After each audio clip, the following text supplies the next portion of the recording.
ஜெய் ஸ்ரீ மாத்ரே நமக. ஜெய் குருதத், ஜெய் குரு பரசுராம். நமஸ்காரம். நான் கரூர்லேருந்து வல்சலா பணிக்கர், பிரசன்ன ஜோதிடர். இன்னைக்கு நம்ம ராகு கேது பயிற்சியோட பலன்கள் மகர ராசிக்கு எப்படி இருக்குன்னு பார்க்க போகிறோம்.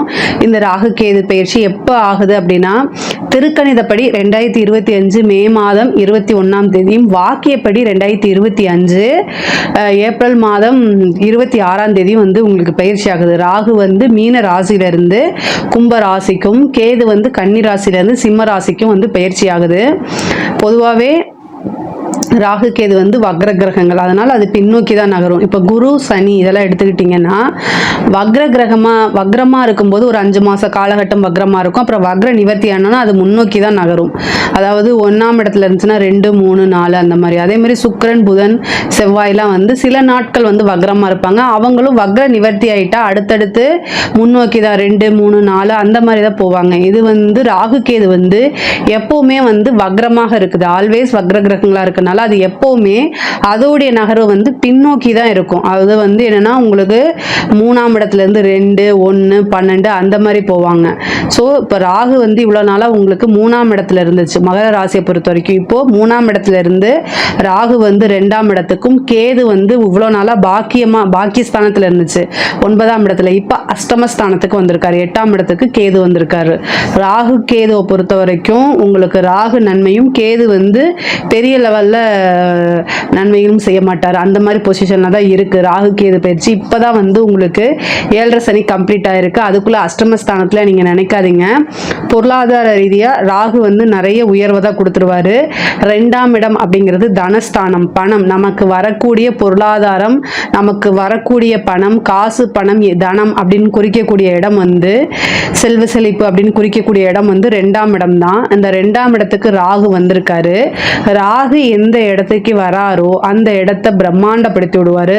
அது சார்ந்த வளர்ச்சிகளை, பொருளாதார வளர்ச்சிகளை உயர்த்தி விடுவாரு. ராகு கேதுக்களுக்கு என்னன்னா வளர்த்து விடக்கூடியது, அது நன்மையோ தீமையோ வளர்த்து விட்டுருவாங்க. அப்போ ராகு 2ஆம் இடத்துக்கு வந்திருக்கனால பொருளாதார வளர்ச்சி அப்படிங்கிறது உறுதியாக உங்களுக்கு இருக்குது. நீங்கள் காசு பணம் எந்த விஷயங்கள்லாம் இருந்து வருமோ அந்த விஷயங்களில் உங்களுடைய ஃபோக்கஸை நீங்கள் பண்ணிங்கன்னா அதுக்கு தடை எதுவுமே இல்லை. இவ்வளோ நாளாக 7.5 சனி இருந்துச்சு. அப்புறம் ராகு கேது ஒரு நல்ல பொசிஷன் இல்லை. இப்போ ராகு கேது உங்களுக்கு ஓரளவு நல்ல பொசிஷனுக்கு வந்துருச்சு. ஸோ அதனால் உங்களுக்கு நீங்கள் நினச்ச விஷயங்களை சாதிக்க முடியுமானா தாராளமாக சாதிக்க முடியும். 2ஆம் இடத்துக்கு வந்திருக்கிறதுனால வாக்கு ஸ்தானம் அப்படிங்கிறதும் இருக்குது. ராகு வாக்கு ஸ்தானத்துக்கு வரும்போது என்ன நினைக்கிறீங்களோ அதை அப்படியே பேசுறதுக்கு உண்டான அமைப்பு. அது ஆப்போசிட்டில் கேட்கக்கூடிய நபர்களுக்கு நல்லா இருக்காது. ஸோ அதனால் பேசக்கூடிய வார்த்தைகளை கவனமாக இருக்கணும். இவ்வளோ நாளாக நீங்கள் உங்களுக்கு வாக்கு ஸ்தானத்தில் சனி இருந்தார், இப்போ ராகு வந்திருக்காரு. சனி போய் ராகு வந்திருக்கு. ஸோ அதனால் கவனமாக இருக்கணும். நீங்கள் யதார்த்தமாக ஒரு விஷயம் பேசுகிறீங்கன்னு உங்களுக்கு மட்டும் அது தெரியும். ஆனால் ஆப்போசிட்டில் இருக்கவங்க அப்படியே அது கன்வே பண்ணாங்கன்னா பண்ண மாட்டாங்க. ஸோ அது ஹர்ட் ஆகும், அதனால் பிரச்சனையாகும் அப்படிங்கிற விஷயங்கள்லாம் உங்களுக்கு வரும். ஸோ அதனால் மன உளைச்சல் ஆகாதீங்க. அமைதியாக இருந்து காரியத்தை சாதிக்கிறதுக்கு உண்டான விஷயத்தை பாருங்கள். உங்களுடைய ஃபோக்கஸ் மகர ராசியை பொறுத்த வரைக்கும் உங்களுடைய ஃபோக்கஸ் எதில் இருக்கணும்னா காசு சம்பாதிக்கிறதுல மட்டும்தான் இருக்கணும். காசு பணம் அப்படிங்கிற விஷயங்கள் அது இருந்தால் ஏகப்பட்ட பிரச்சனைகளை சமாளிக்கலாம். இந்த விஷயம் உங்களுக்கு நல்லா தெரிஞ்சிருக்கும். ஸோ அதனால் இதில் மட்டும் ஃபோக்கஸ் பண்ணுங்கள். குடும்பஸ்தானம் அப்படிங்கிறதும் 2ஆம் இடம் தான். ஸோ குடும்பஸ்தானத்துக்கு ராகு வந்திருக்கனால குடும்பத்தில் எவ்வளோ குழப்பங்கள் உண்டு பண்ண முடியுமோ, எவ்வளோ பிரச்சனைகள் வர முடியுமோ அத்தனையும் ராகு உண்டு பண்ணுவார். அதனால் ரொம்ப கவனமாக இருங்க. இதை போக்குறதுக்கு என்னென்னா, பொருளாதார வளர்ச்சி அடையணும், குடும்பத்தில் நிம்மதியும் கிடைக்கணும் அப்படின்னா சனிக்கிழமை ராகு காலம் வருது இல்லைங்களா, சனி வீட்டுக்கு தானே வந்திருக்காரு. அதனால் சனிக்கிழமை ராகு காலத்தில் கால பைரவர் வழிபாடு பண்ணுங்க. மாதத்தில் ஒரு முறையோ அல்லது வாரமோ பண்ணுங்க. உங்களுக்கு என்ன முடியுமோ அந்த டைம்ல நீங்க பண்ணுங்க. ஆனால் சனிக்கிழமை ராகு காலத்தில் பண்றது ரொம்ப விசேஷம். சனிக்கிழமை ராகு காலம் எப்போ அப்படின்னா 9 மணிலிருந்து 10:30 வரைக்கும். ஸோ 9 to 10:30 கால பைரவர் வழிபாடு காலையில் நீங்கள் பண்ணீங்க அப்படின்னா ரொம்ப ரொம்ப விசேஷம். கால பைரவருக்கு சிகப்பு கலர் நல்லெண்ணெய் தீபம் போடுங்க, சிகப்பு கலர் திரியில போடுங்க, செவ்வரளி பூ வாங்கி சாத்தி உங்கள் பேரில் அர்ச்சனை பண்ணிட்டு வாங்க. சனி இது ராகுனால எனக்கு எந்த துன்பமுமே வரக்கூடாது அப்படின்னு சொல்லி கால பைரவர்கிட்ட வேண்டிட்டு வாங்க. ஏன்னா ராகு பார்த்தீங்கன்னா காலத்தோடைய விஷயங்களை தான் பிடிச்சி செய்யும். கர்மா அப்படிங்கிறது சனி. காலத்தை வென்றவர் யார் அப்படின்னா கால பைரவரும் காளியும். ஸோ நீங்கள் நீங்கள் சனிக்கிழமை வந்து ஒன்று காளி வழிபாடு பண்ணணும், அப்படின்னா கால பைரவர் வழிபாடு பண்ணணும். கால பைரவர் வழிபாடு பண்ணுங்க. ரொம்ப ரொம்ப உங்களுக்கு வந்து பாதுகாப்பும் கிடைக்கும். அதே நேரத்தில் பெரிய லெவலில் பிரச்சனைகளும் வராது. காலத்தை வென்றவர் தான் கால பைரவர். அதனால காலங்களுக்கு அப்பாற்பட்ட விஷயங்கள்லாம் உங்களுக்கு நடக்கும். இந்த பனிஷ்மெண்ட் அப்படிங்கிறது பெரிய லெவலில் உங்களுக்கு கிடைக்காது. அதே மாதிரி அஷ்டமத்தில் வந்திருக்கக்கூடிய கேது செமையான மன உளைச்சல். இப்போதான் 7.5 சனி முடியுது, அதுக்குள்ளேயுமா அப்படிங்கிற மாதிரி இருக்கும். 8ஆம் இடத்துல வந்திருக்கக்கூடிய கேது உங்களுடைய ஹெல்த்தில் ரொம்ப ரொம்ப கவனமாக இருக்கணும். அதே மாதிரி 8ஆம் இடம் பெண்களை பொறுத்த வரைக்கும் மாங்கல்ய ஸ்தானம். அதனால மாங்கல்ய விஷயங்களை கவனம். மாங்கல்ய விஷயம் மீன்ஸ் என்னன்னா கணவருடைய தேக ஆரோக்கியத்தில் கவனமாக இருக்கணும். 8ஆம் இடம்ங்கிறது கேது. கேது வந்து 8ஆம் இடத்துக்கு வர்றது நல்லதே கிடையாது. பெண்களை பொறுத்த வரைக்கும் ரொம்ப கவனமாக இருக்கணும். கணவருக்கு ஏதாவது ஒரு பிரச்சனை அப்படின்னா இந்த டைமில் உடனடியாக மருத்துவரை கூட்டு போய் ஆலோசனை பண்ணுறது நல்லது. அதே மாதிரி கணவருடைய அதாவது மைண்ட் ஸ்ட்ரெஸ்ஸுக்கு நீங்களே காரணமாகாதீங்க. மகர ராசியில் இருக்கிறவங்க ரொம்ப கம்மியாக செலவு பண்ணுங்க. அதே மாதிரி கணவர்கிட்ட கணவன் மனைவி அப்படின்னா அட்ஜஸ்ட் பண்ணி போகணும்.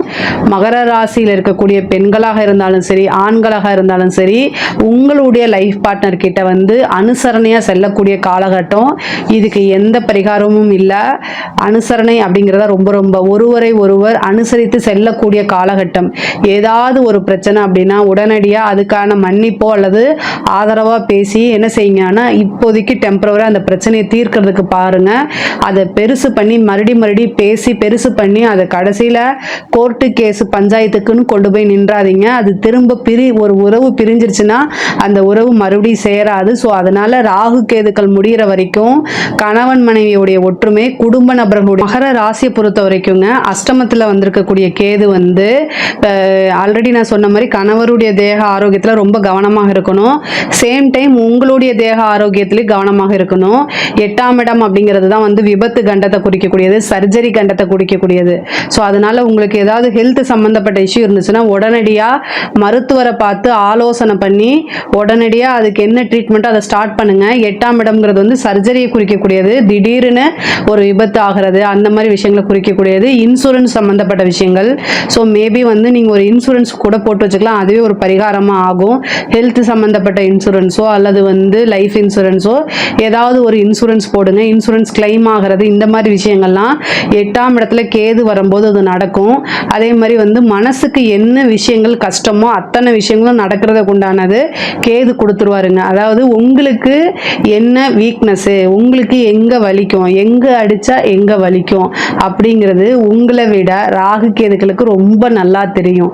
ஸோ அதனால் பொருளாதாரத்தை எந்த அளவுக்கு கொடுக்குதோ அதே ரீதியாக மன ரீதியாவோ அல்லது பெரிய லெவலில் கஷ்டங்கள் வர்றதுக்கு உண்டான அமைப்புகளும் இருக்குது. அதனால் இந்த காலகட்டங்களில் தெய்வ வழிபாடை நீங்கள் உங்களுக்கு என்ன தெய்வம் பிடிச்சிருக்கோ அந்த தெய்வ வழிபாடை நீங்கள் தாராளமாக பண்ணலாம். அதே மாதிரி குடும்ப நபர்கள்கிட்ட வந்து ரொம்ப அனுசரணையாக போகிறதும் ரொம்ப முக்கியமானது.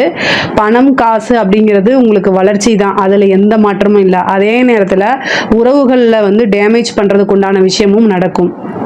அப்புறம் தாயாருடைய வழி சொத்துக்கள் வரது, 8ஆம் இடம்ங்கிறதுனால திடீர்னு ஒரு பினாமி சொத்து உங்களுக்கு வரது. அப்புறம் உயில் சொத்துக்களில் ரொம்ப நாளாக வந்து உங்களுக்கு வர வேண்டிய பாட்டு, அது உயில் ஏதாவது ஒரு கேஸு இந்த மாதிரி இருந்துச்சு அப்படின்னா அந்த கேஸ்ல எல்லாம் ஜெயிச்சு உயில் சொத்துக்கள் வரது. முக்கியமாக ஒரு அரசியல்வாதிக்கு நீங்கள் பினாமியாக இருக்கீங்க, ஒரு பெரிய பொலிட்டீஷியனுக்கோ அல்லது ஒரு பிஸ்னஸ் மேனுக்கோ நீங்கள் வந்து ஒரு பினாமியாக இருக்கீங்கன்னா அந்த சொத்துக்கள் மூலிமா உங்களுக்கு ஒரு நல்ல அதிர்ஷ்டம் கிடைக்கும். இந்த 8ஆம் இடம்ங்கிறது திடீர்னு ஒரு விபரீத ராஜயோகத்தை கொடுக்கக்கூடியது. விபரீத ராஜயோகம் அப்படிங்கிறது ஒரு யோகம், ஆனால் அந்த யோகத்தை நீங்கள் பெருசாக வந்து சந்தோஷப்பட்டு வெளியில் சொல்ல முடியாத ஒரு யோகமாக இருக்கும். புரியுதுங்களா? இப்போ வந்து ஒரு பினாமி சொத்துனா அவங்க சொத்து எனக்கு வந்துருச்சு நீங்கள் வெளியில் போய் பேச முடியாது இல்லையா, அந்த மாதிரி ஒரு யோகம். ஆனால் அது விபரீத ராஜயோகம்னு சொல்லுவாங்க அதுக்கு பேர். ஸோ அதனால் உங்களுக்கு வரக்கூடியது வந்து பொருளாதாரம் திடீர்னு ஒரு ராஜயோகம் இருக்குது. ஆனால் அதை நீங்கள் சீக்ரெட்டாக வச்சுக்கிற மாதிரி வெளியில் சொல்லி பெருமைப்பட முடியாத அளவுக்கு இருக்கும். பொருளாதாரத்தில் ஒவ்வொரு நாளும் படிப்படியான முன்னேற்றங்கள் கிடைக்கும். உங்களுடைய ஃபோக்கஸ் ஃபுல்லாகவே காசு பணம் சம்பாதிக்கிறதுக்கு உண்டான விஷயங்களில் இருந்துச்சு அப்படின்னா நல்ல காசு பணம் சம்பாதிக்கக்கூடிய அமைப்புகள் உறுதியாக இருக்குங்க. ஏன்னா பணம் அப்படிங்கக்கூடிய இடத்துக்கு தான் ராகு வந்திருக்காரு. ராகுவே ஒரு யோக காரகன். ஸோ யோக காரகன் தனஸ்தானத்தில் வந்தால் எந்த அளவுக்கு இருக்குன்னு பாருங்க. முக்கியமாக யாருக்காவது ராகு தசை நடக்குது இல்லை குரு தசையில் ராகு புத்தி இந்த மாதிரி இருந்துச்சுன்னா நல்ல பொருளாதாரத்தில் வளர்ச்சி அடைய முடியும். இவ்வளோ நாளாக பார்த்துட்டு இருந்த வேலையில் நல்ல ப்ரொமோஷன் ப்ரமோஷனு, உங்களுக்கு தொழில் மூலிமா நல்ல லாபம் கிடைக்கிறது, நிறைய நிரந்தரமான வருவாய் கிடைக்கிறது, அதே மாதிரி கொடுத்த பணம் வந்து திரும்ப கிடைக்கிறது, இந்த மாதிரி விஷயங்கள் நடக்கும். அதே மாதிரி கமிட்மெண்ட்ஸ், உங்களுடைய என்னென்ன கமிட்மெண்ட் இருக்கோ அது எல்லாமே ஃபுல்ஃபில் பண்ணுறதுக்கு உண்டான விஷயங்களை ராகு கொடுத்துருவாரு. கடன் ரீதியாக எவ்வளோ பிரச்சனைகள் இருந்தாலும் அது எல்லாமே சால்வ் ஆயிரும். கோர்ட்டு கேஸ் பிரச்சனை, வழக்குகள், இந்த மாதிரி விஷயங்கள் எல்லாமே சூப்பராக இருக்குது. உங்களுக்கு வந்து ஃபேவராக மாறுறதுக்கு உண்டான அமைப்புகளை கொடுத்துருவாரு. ஹெல்த் விஷயங்களில் ரொம்ப கவனமாக இருக்கணும். முக்கியமாக பெண்களாக இருந்தால் இடது கண்ணும், ஆண்களாக இருந்தால் வலது கண்ணுமே வந்து பாதிப்புகள் ஆகிறதுக்கு உண்டானது. வயிறு சம்மந்தப்பட்ட பிரச்சனைகள் இந்த மாதிரி வராமல் பார்த்துக்கோங்க. பெண்களாக இருந்தால் யூட்ரஸ் சம்மந்தப்பட்ட பிரச்சனைகள் வர்றதுக்கு உண்டானது, அது பீரியட்ஸில் பிரச்சனைகள் வர்றது, இந்த மாதிரி விஷயங்கள்லாம் வரும். ஸோ இதிலெல்லாம் நீங்கள் ரொம்ப கவனமாக இருந்துக்கோங்க. ராகுவை பொறுத்த வரைக்கும் நல்ல வழிபாடு பண்ணிங்கனாலே உங்களுக்கு வந்து பொருளாதாரத்தை நல்லா உயர்த்தி விட்டுருவாருங்க. தாய்வழி சொத்துக்கள் இருந்த பிரச்சனைகள் எல்லாமே சால்வ் ஆயிரும். கலைத்துறை சம்மந்தப்பட்டவங்களுக்கு இது ஒரு சூப்பரான டைமு. பேசக்கூடிய விஷயங்கள், கம்யூனிகேஷன் சம்மந்தப்பட்ட விஷயங்களில் கவனமாக இருக்கணும். மகர ராசியில் இருக்கக்கூடிய பொலிட்டீஷியன், அதாவது அரசியல்வாதிகளாக இருந்தாலும் சரி, அரசாங்க அதிகாரிகளாக இருந்தாலும் சரி, சூப்பரான டைமு. இந்த டைமில் ஒரு முன்னேற்றத்துக்கு உண்டான வழி இருக்குது. ஒரு உயர் பதவிகள், அதாவது தலைமையிடமே பாராட்டி ஒரு பதவி கொடுக்கறதுக்கு உண்டான அமைப்புகள்லாம் இந்த காலகட்டங்களில் வருது. உங்களுக்கு 7.5 சனி கம்ப்ளீட்டாக க்யூர் ஆயிடுச்சு. அதாவது 7.5 சனி கம்ப்ளீட்டாக உங்களை விட்டு விலகிருச்சு. சனியோடைய தாக்கம் 1% கூட உங்களுடைய ராசியில் இல்லை. முழுக்க முழுக்க ராகு கேதுவோடைய ஆதிக்கம் தான் இருக்குது. ஸோ உங்கள் ராசியை பொறுத்த வரைக்கும் பொருளாதார நிலை வந்து நல்ல உயர்வான நிலை தான் இருக்குது. இந்த காலகட்டங்களில் வந்து உங்களுடைய ஃபோக்கஸ் எல்லாமே உங்கள் வளர்ச்சியை நோக்கி மட்டும்தான் இருக்கணும்.